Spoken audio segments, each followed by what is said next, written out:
जैसा कि ये विदित है कि बीजेपी के श्री अमित शाह द्वारा संसद में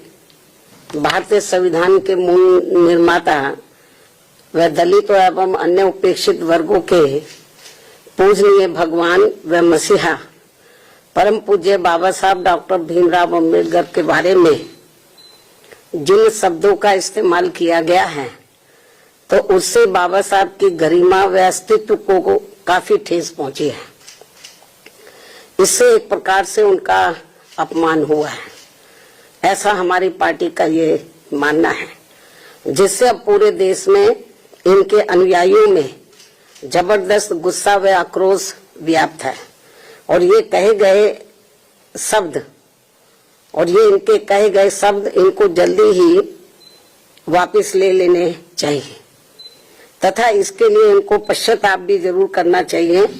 तो ये बेहतर होगा। वरना इनके अनुयायी इस घटना को कभी भी भुला नहीं पाएंगे तथा ना ही इनको कभी माफ कर पाएंगे। जिस प्रकार से बाबा साहब के प्रति कांग्रेस पार्टी के असंख्य रहे गलत कारनामों को इनके अनुयायी अभी तक भी भुला नहीं पाए हैं और ना ही ये कभी कांग्रेस पार्टी को माफ करने वाले हैं,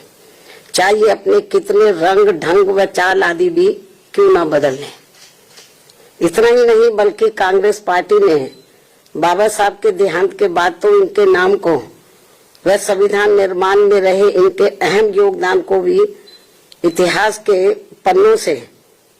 मिटाने की भी पूरी कोशिश की है। हालांकि अपने इस मकसद में ये पार्टी अब तक जरूर कामयाब हो जाती, ये कांग्रेस पार्टी अब तक जरूर कामयाब हो जाती यदि बाबा साहब डॉक्टर भीमराव अम्बेडकर के देहांत के बाद इनके अधूरे रहे कारवा को आगे बढ़ाने के लिए मान्यवर श्री कांशीराम जी अपना पूरा जीवन समर्पित करते हुए आगे नहीं आते, जिसको मंजिल तक पहुंचाने के लिए मुझे भी अपनी पूरी जिंदगी समर्पित करनी पड़ी है। इसके साथ ही मान्यवर श्री कांशीराम जी ने बाबा साहब के संघर्ष व इनके कारवा को खत्म करने वाली कांग्रेस पार्टी के सभी साम दाम दंड भेद आदि हथकंडों का मुकाबला करके व उनसे सावधानी बरतते हुए तब फिर बीएसपी का गठन किया है, जिसे अब कांग्रेस बीजेपी व अन्य सभी जातिवादी एवं संकीर्ण मानसिकता रखने वाली पार्टियां किस्म किस्म के हथकंडे इस्तेमाल करके कमजोर करने में लगी है। जबकि यूपी में 4 बार बीएसपी के नेतृत्व में रही सरकार ने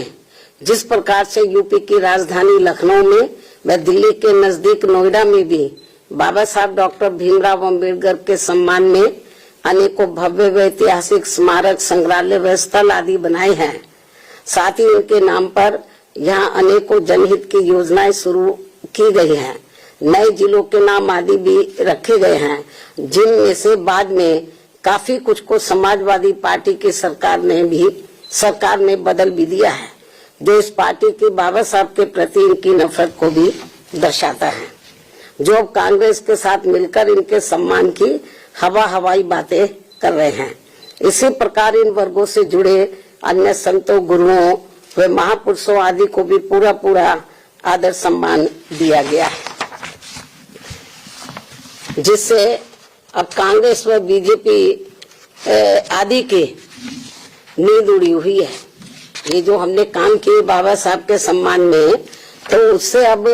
बीजेपी व कांग्रेस आदि की नींद उड़ी हुई है, जिनके अनुयायियों के वोटों को लुभाने के लिए, जिनके अब बाबा साहब के जो अनुयायी हैं या अन्य संत गुरु और महापुरुष हुए हैं, उन जो दलित और अन्य पिछड़े वर्ग से ताल्लुक रखते हैं, तो उनके अनुयायियों के वोटों को लुभाने के लिए फिर बीजेपी को भी मजबूर होकर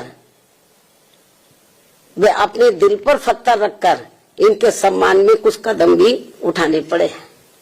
और अब कांग्रेस पार्टी भी बाबा साहब के दलित व अन्य उपेक्षित वर्गों के वोटों को लुभाने के लिए आए दिन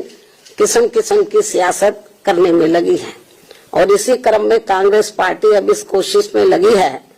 कि श्री अमित शाह के मुद्दे पर कुछ न कुछ दलितों का वोट जरूर, जैसा कि ये विदित है कि बीजेपी के श्री अमित शाह द्वारा संसद में भारतीय संविधान के मूल निर्माता व दलितों एवं अन्य उपेक्षित वर्गों के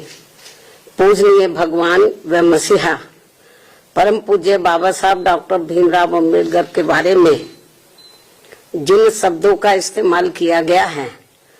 तो उससे बाबा साहब की गरिमा व अस्तित्व को काफी ठेस पहुंची है। इससे एक प्रकार से उनका अपमान हुआ है, ऐसा हमारी पार्टी का ये मानना है, जिससे अब पूरे देश में इनके अनुयायियों में जबरदस्त गुस्सा व आक्रोश व्याप्त है। और ये इनके कहे गए शब्द इनको जल्दी ही वापस ले लेने चाहिए तथा इसके लिए इनको पश्चाताप भी जरूर करना चाहिए, तो ये बेहतर होगा। वरना इनके अनुयायी इस घटना को कभी भी भुला नहीं पाएंगे तथा ना ही इनको कभी माफ कर पाएंगे। जिस प्रकार से बाबा साहब के प्रति कांग्रेस पार्टी के असंख्य रहे गलत कारनामों को इनके अनुयायी अभी तक भी भुला नहीं पाए हैं और ना ही ये कभी कांग्रेस पार्टी को माफ करने वाले हैं, चाहे ये अपने कितने रंग ढंग व चाल आदि भी क्यों ना बदल लें। इतना ही नहीं बल्कि कांग्रेस पार्टी ने बाबा साहब के देहांत के बाद तो इनके नाम को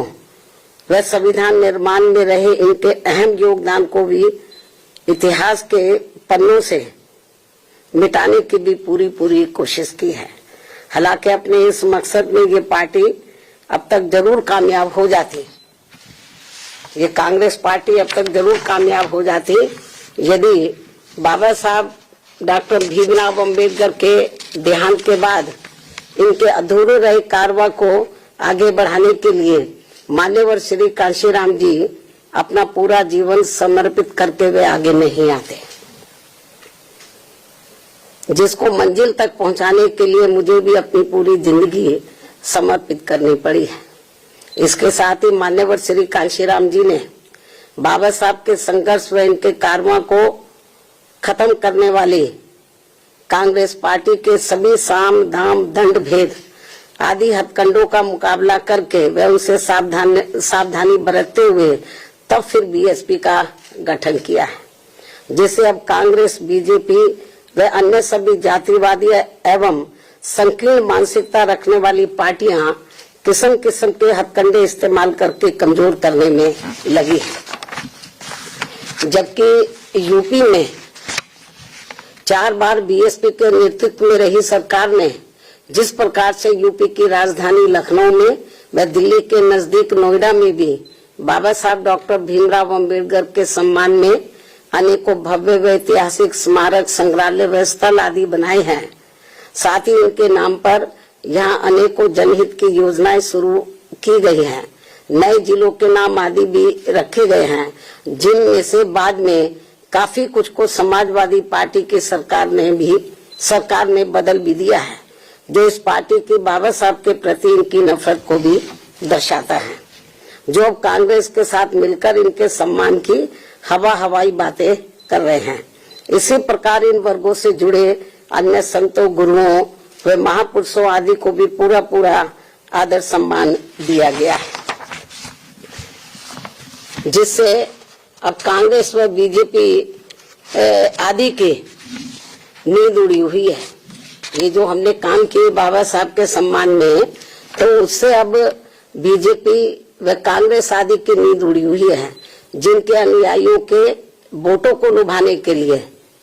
जिनके अब बाबा साहब के जो अनुयायी हैं या अन्य संत, गुरु और महापुरुष हुए हैं, उन जो दलित और अन्य पिछड़े वर्ग से ताल्लुक रखते हैं, तो उनके अनुयायियों के वोटों को लुभाने के लिए फिर बीजेपी को भी मजबूर होकर वे अपने दिल पर पत्थर रखकर इनके सम्मान में कुछ कदम भी उठाने पड़े हैं। और अब कांग्रेस पार्टी भी बाबा साहब के दलित व अन्य उपेक्षित वर्गों के वोटों को लुभाने के लिए आए दिन किस्म किस्म की सियासत करने में लगी है। और इसी क्रम में कांग्रेस पार्टी अब इस कोशिश में लगी है कि श्री अमित शाह के मुद्दे पर कुछ न कुछ दलितों का वोट जरूर बटोर लिया जाए।